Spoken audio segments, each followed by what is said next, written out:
The pipeline proposal has no project proponent.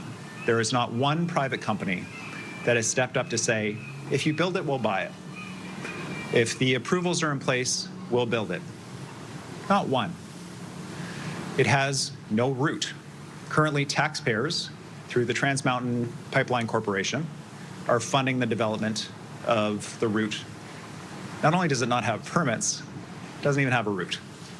But the third thing it doesn't have is something that the Prime Minister said he believed was core in the House, in the federal Parliament just recently, that First Nations agree and support projects before they will go forward through the Major Projects Office.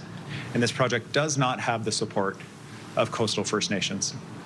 And that's important to us in BC because all of the projects that I outlined to you, those billions of dollars of investment, those thousands of jobs, depend as well on the support of coastal First Nations, whose support we do have for these projects.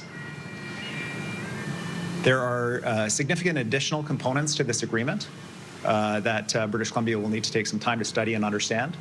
There is a marked departure in federal government policy around oil and gas cap, emissions cap, around clean electricity regulations and other pieces that we'll have to study to understand.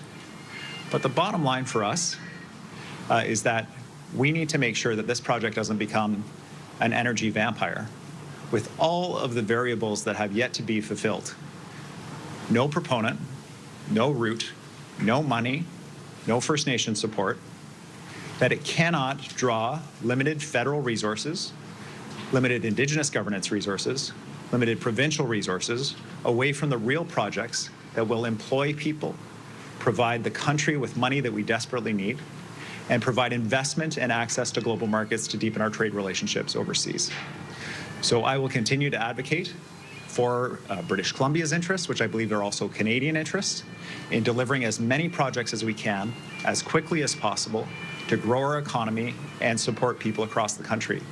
I'm proud of the fact that BC is the economic engine of the new economy that we're building together as Canadians, and we will continue to play our role.